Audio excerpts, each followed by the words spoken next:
Hey Virgo, it's Dr. Leona coming on in for your full moon reading for July 2025. But whenever you see this, of course, it is meant for you. I want to thank you all for being here.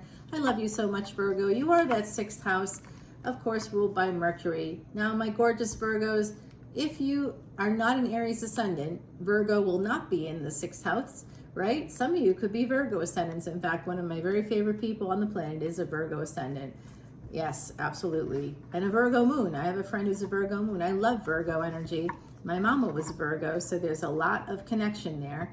Guys, let us discuss what's happening with this full moon coming up. It's going to be in Sagittarius, so it's on the opposite, like the opposite of that is Gemini.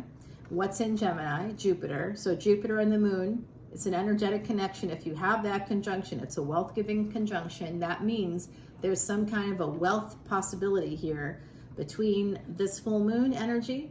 Moon controls what? Cancer, fourth house. Homes, real estate, could be expansion and growth for real estate. Oh, maybe you're like me and you're like, I don't have the funds. I hear you. I hear you. Here's your ruling planet coming right out of the gate, Mercury. Communication, travel, transportation seen from this card. And the magician energy is often an energy of manifestation, alchemy, kind of turning lapis lazuli or stone into gold. And lapis lazuli is that beautiful blue, royal blue stone that has veins of gold in it. And the reason why people connect that with alchemists is because alchemists were always trying to turn stones into gold, like just plain old rocks. And because it has veins of gold in it, that's part of the legend of that stone. Now you know, the more you know.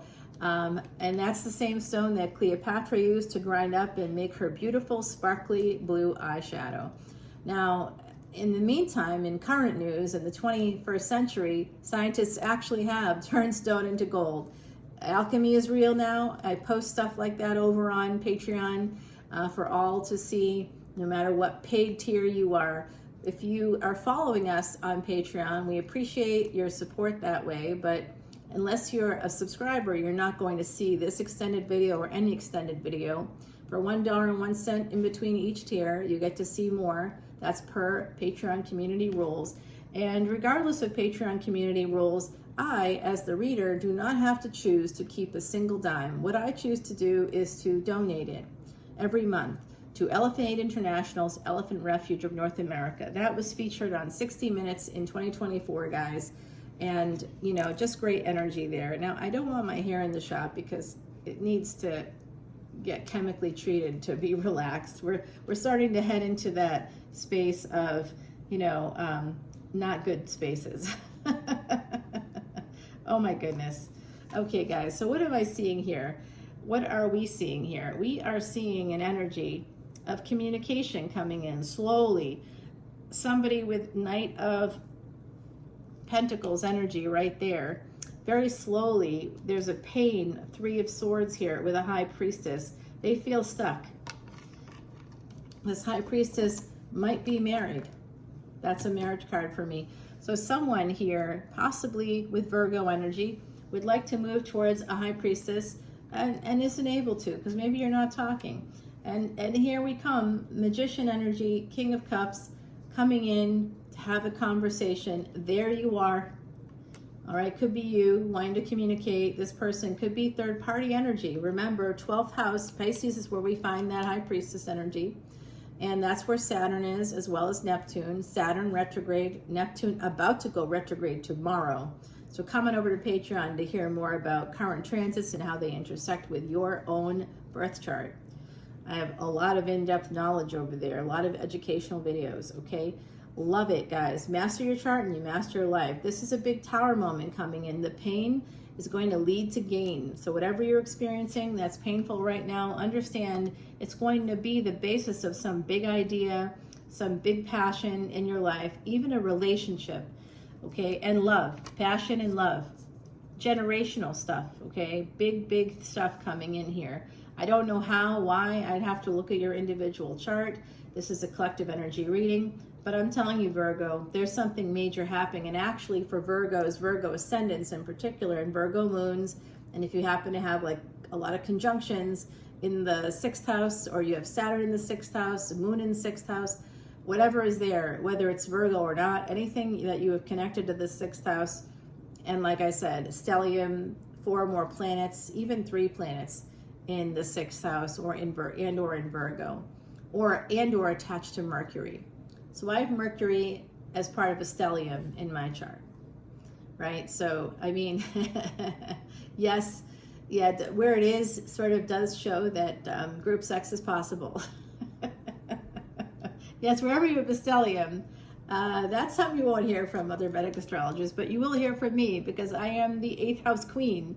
I have 7 planets connected to the 8th house and Scorpio, because 8th house isn't always Scorpio, right? It's all based on your ascendant. So this is tricks and tips that you can learn.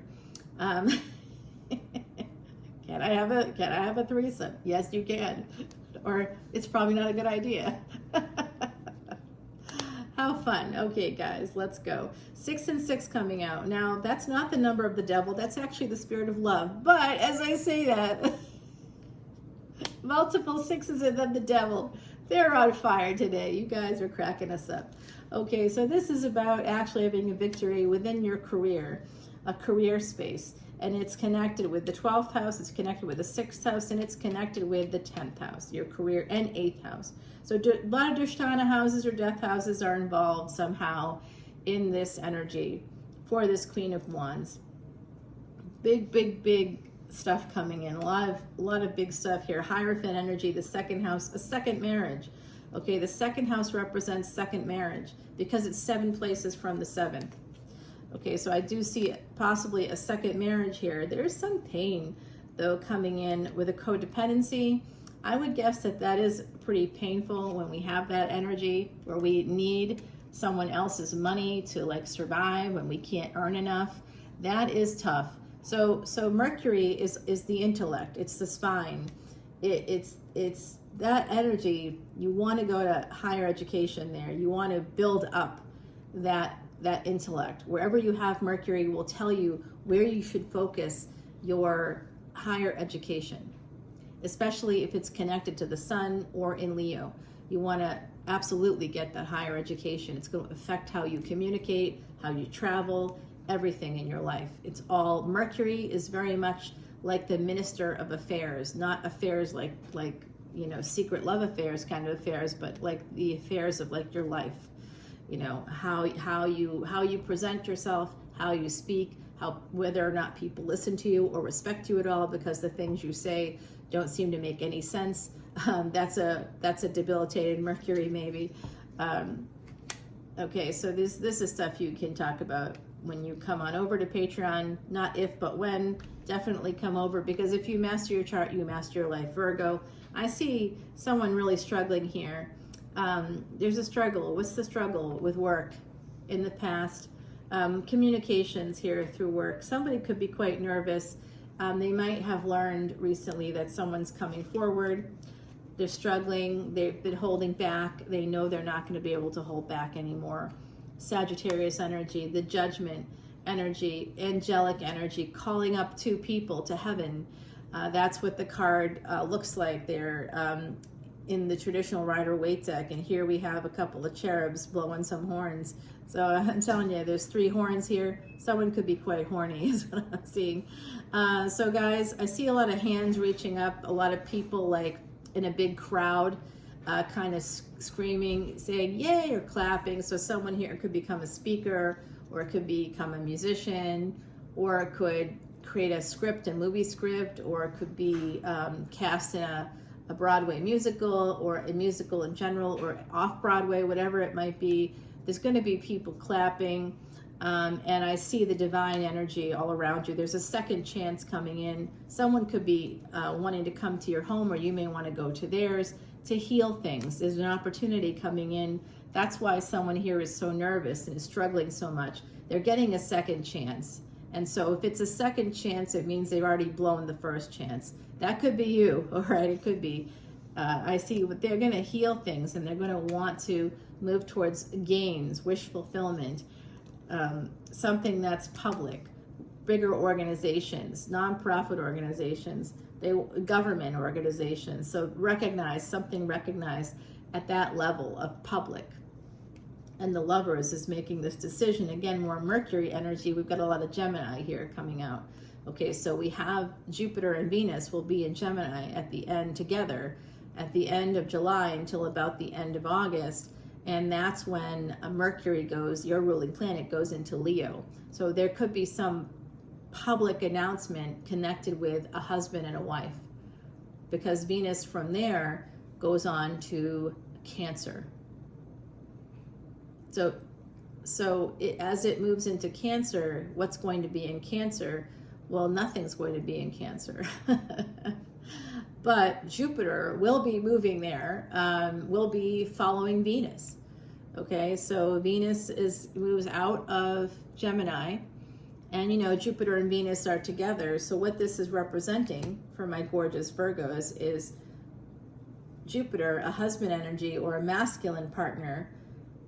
They're coming together at the end of July. Coming together, so expect to come together. You see what I'm saying? Are you hearing are you picking up what I'm putting down here, Virgo? There could be a partnership. We could be coming together at the end of July. Through the end of August, this could be developing. And then Venus moves on into Cancer. Well, where does Jupiter happen to end up? At a remarkably fast speed, faster than at any other time we've seen it. Where and why does Jupiter move into Cancer in early October? Why? Why is that? Let's think about that a little bit. Could it be because Jupiter is chasing Venus? So a masculine will start chasing the person that they wish to marry. That will be starting in October, okay? Because we're going to have Venus moving into Cancer there, right at the end of August. It'll be transiting Cancer until early October. And in the meantime, Jupiter's like, wait up. I want to get to you. I got to get to you. And it's like literally trying to catch up to Venus. And Venus, of course, will have moved on to Leo. We'll be trekking right along there, going. Venus and Leo is a little bit debilitated. So we'll have K2 there. Venus will be meeting K2 around the month of October, right when Jupiter is trailing behind in Cancer. And Jupiter in Cancer is exalted. It's an exalted space. And then it goes retrograde in Cancer, just at the beginning, early degrees of Cancer. And then it will appear from the surface of our planet to be going retrograde. So if you're listening here, Virgo, my goodness gracious, there's a lot going on for you. I do see an opportunity for you. This is eventually going to be happening. What's eventually going to be happening? Well, we're going to find out in that extended, but a little sneak peek. Okay, so I'll see you over there. Let me grab you an oracle card and then we're going to head over. Delight, absolutely. Number 24. You guys are a delight. All right, my beautiful Virgos. It looks like something amazing is about to happen for you. A lot of you are going to be meeting the person. It's going to be happening. It's going to be starting in July, at the end of July into August. Summer romance, very likely, very possible. And if you're saying, well, I'm in a bad relationship, I want to get out of it, get out of it, because this is a once in 12-year thing. I don't know about you, but in 12 years, I'm going to be old AF. I'll be like, they will be sending me, Social Security checks if it still exists. So I definitely, in 12 years is a long time, like a whole decade plus, I'm going to be in my 60s. So come on. I mean, I don't want to be finding that then. I want to find it now. Do you want to find it now or do you want to wait 12 years? Up to you. Stay in the bad relationship if you want. It's going to prevent you. You're going to miss this once in 12-year opportunity specific to you. Virgo moons, Virgo ascendants. Come on over to Patreon because you could have had this information a long time ago. Big relationship coming in. All right, let's get over there. Something that's going to delight you. I'll see you soon. Bye now.